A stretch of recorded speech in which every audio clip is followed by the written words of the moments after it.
Então hoje vamos falar de missão. Para quem não sabe, eu sou o pastor Moacir, eu trabalho na África, sou pastor da Igreja Evangélica Luterana do Brasil e eu estou bastante envolvido com essas questões de missão e eu posso ajudar um pouco nas explicações. Basicamente, o que é missão? Antes de querer começar a discutir método, essas coisas assim, o que é missão? Missão é simples, missão é testemunho. Simples. Tu vai lá, fala de Jesus para alguém. Pronto, missão. Isso daí a gente pode partir para 3 níveis, assim. O primeiro é nível pessoal, o segundo nível mais de plantação de igreja, e o terceiro um nível de educação teológica. Eles não são mutuamente excludentes, na verdade eles são parte de um todo, chamado missão. Parte pessoal é a mais óbvia, né? Então, tu vai lá e fala para alguém de Jesus. Tu fala para alguém da igreja, convida alguém para ir num culto. Esse é historicamente o que a igreja faz. Isso aí existe desde o tempo do Antigo, do Novo Testamento, também. Mas desde o tempo do Novo Testamento até o tempo ali, particularmente na igreja primitiva. Igreja primitiva, todo mundo perseguido, não pode, religião é legal. O que tu tem que fazer? Tu tem que convidar os caras que tu conhece. Tu convida quem tu tem mais familiaridade. Então esse é um dos primeiros níveis. E assim vai. A boa parte da missão sempre foi feita nessa de você ir convidando. Até hoje é o modo mais efetivo, estatisticamente falando, é o modo mais efetivo de você fazer uma igreja crescer. É convidar pessoas. Então isso gera aqueles cultos 200%, coisas assim. Não vou entrar aqui em julgamento sobre essas coisas ou não, mas eu só tentando dar a compreensão por detrás desse tipo de prática. O segundo nível é a plantação de igreja. Por sinal, ainda no ponto pessoal, quando você acha a igreja sozinho, como aconteceu isso comigo, de gente achar a igreja sem testemunho alheio, também é uma parte que se encaixaria no pessoal, é um interesse próprio da pessoa em buscar aquela igreja, ou ver qual é, né, o famoso ver qual é. Aí, o outro aspecto é a plantação de igreja. E aqui assim, enquanto a parte pessoal envolve muitos membros, isso, assim, envolve o pastor também. O pastor também tem que testemunhar, o pastor também tem que fazer essa parte pessoal. Mas mais forte ainda são os membros, porque eles conhecem mais gente. O pastor não conhece todos os amigos dos membros, né, e coisas assim. Então, vem esse aspecto. Aí o pastor tem que ser um cara bacana também, aquela coisa toda, né? Aí o aspecto de plantação de igreja é quando tem um grupo, vamos dizer assim, de gente interessada em um lugar onde não tem igreja, e aí o pastor começa a fazer uma atividade regular lá. Aí começa a ser uma plantação de igreja.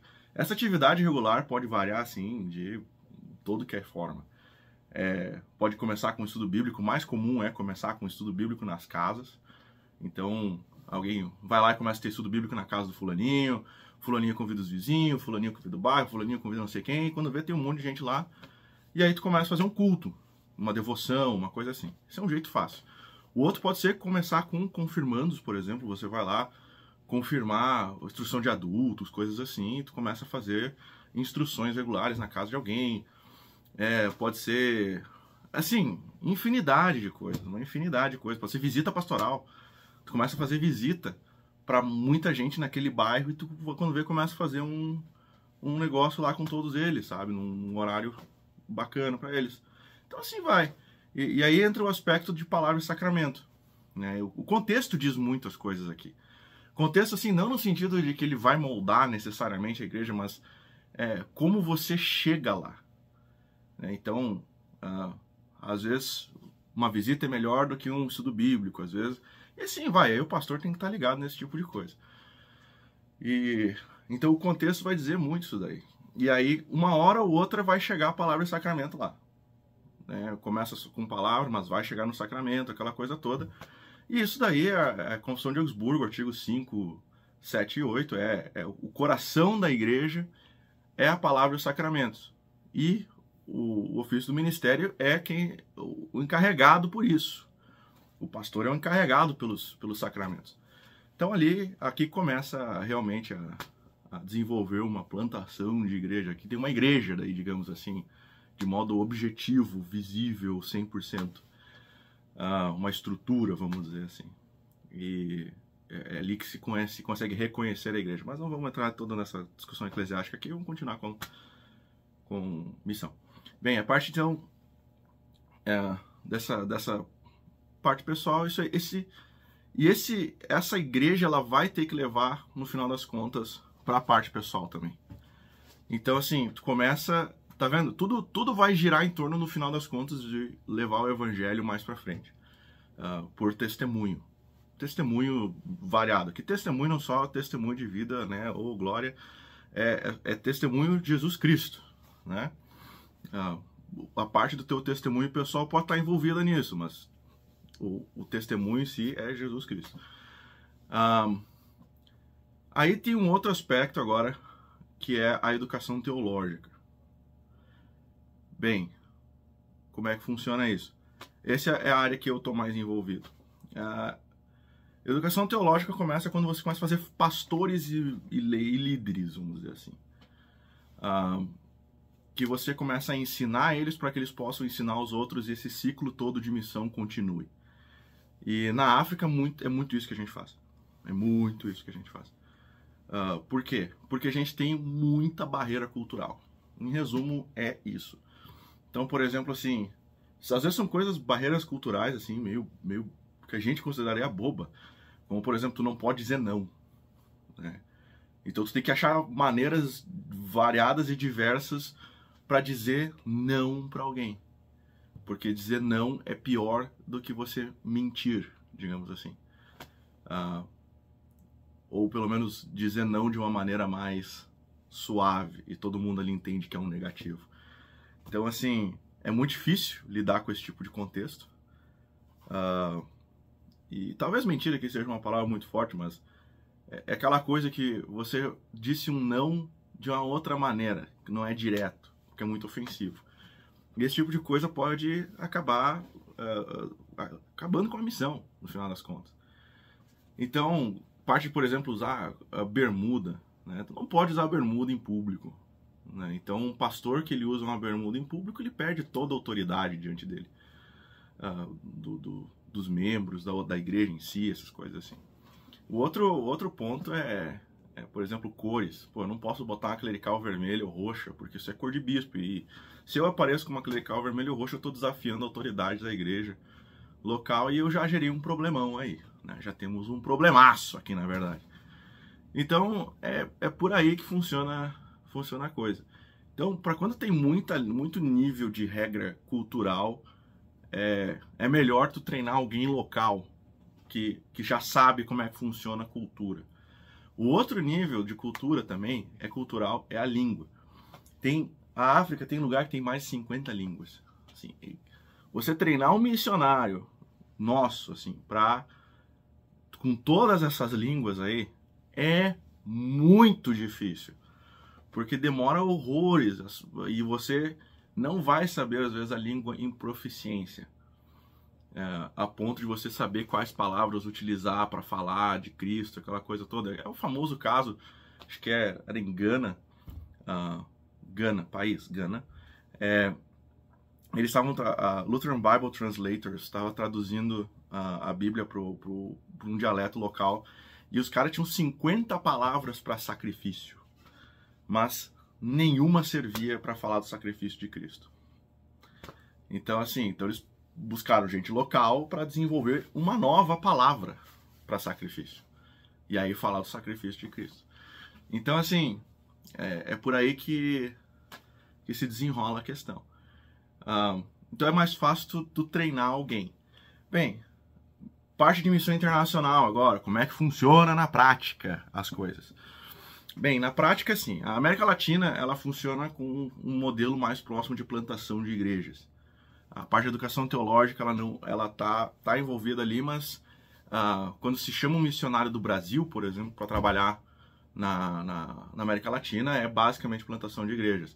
Aí você tem os contextos variados, aqueles que eu estava falando, por exemplo, no Uruguai tem uma escola, ou na Guatemala também. República Dominicana já é um pouco mais tradicional, assim, de tipo, tu tem que visitar, aquela coisa toda. Mas é por aí que vai a coisa. É um jeito de focado nesse estilo. Então, se vocês quiserem seguir a galera, Lucas Eberhard Nunes, o Rafael Vogt, Mark Schifferdecker, etc. O pessoal todo da América Latina, James Sharp, o chefe geral da missão da LCMS na América Latina é um cara chamado Ted Cray, K-R-E-Y. Se quiser procurar por ele no site da LCMS, vocês vão ter mais informações sobre isso. Então é só... Isso aí é coisa de dar uma googlada ali. Só procurar no Google, tá fácil. Na África, a gente foca muito com educação teológica. Então a gente vai lá e ensina em seminários, ensina em... como é que é? Eles chamam de escolas de Bíblia, né? Que formam evangelistas. Gente que só vai para outra vila lá pregar o evangelho e aí o pastor vai depois, aquela coisa toda. Muitos desses caras depois se tornam pastores quando eles passam pelo seminário um tempo depois, etc. Na Europa, a coisa já é um pouco mais diferente. A Europa é um lugar que o cristianismo basicamente morreu, assim, em certos aspectos, a parte mais tradicional. Então tem muita dificuldade com isso. É um povo um pouco mais, entre aspas, sofisticado. Então, você tem que achar maneiras mais inusitadas, assim, de fazer missão. Então, por exemplo, a Espanha está buscando um educador teológico. Um plantador de igreja, perdão. Um plantador de igreja. A Itália está procurando gente que planta igreja. Por quê? Por exemplo, vou citar o exemplo da Itália aqui, que eu acho que eu escutei que estavam falando coisas sobre a Itália. O pastor lá chamado Tyler McMiller. Ele é filho do ex-diretor de missão da LCMS, o Dan McMiller. Dan McMiller foi um missionário na Venezuela por muitos anos. Mas o ponto não é esse. O ponto é que o Tyler McMiller ele está envolvido em fazer uma igreja do zero. Ele estava tendo problema com papelada, essas coisas assim, mas agora finalmente ele se mudou para a Itália 100%. E ele está envolvido com... ele está usando o que ele consegue para tentar fazer uma igreja do zero. E assim... E aí querem zoar um ou outro por web comunhão e não sei o quê. Mas meu amigo, assim, o Tyler McMiller tem que visitar esses caras uma vez por mês. O cara viaja o país inteiro visitando esses caras para entregar a Santa Ceia e não sei o que, e tentar manter eles firmes para fazer uma igreja, para formar uma congregação. Então, assim, nesse sentido, inclusive, tem gente lá na Itália que está muito melhor que muito brasileiro. Que o pastor visita, olha lá quando tá quando tá doente, assim. Então, assim, a gente não precisa começar a entrar nessas questões de missão aqui. Então, assim, respeitar o trabalho do colega lá. Então, a Alemanha já tem uma missão um pouco mais tradicional e, eles trabalham, por exemplo, com refugiados do Oriente Médio. Então, eles têm, por exemplo, a Latin School, a escola latina em Wittenberg, trabalha com gente refugiada, etc. Então esse é um exemplo. Cada lugar requer uma abordagem um pouco diferente. Então esse é mais ou menos como é que funciona a missão. É assim que mais ou menos funciona a missão. Então, se quiserem saber mais, é só fala comigo aí, né? Se inscreve no canal, essa coisa assim aí. Vou ver se eu começo a postar isso aqui com mais frequência. Qualquer coisa, o pessoal aí sabe como me encontrar. Então, até mais.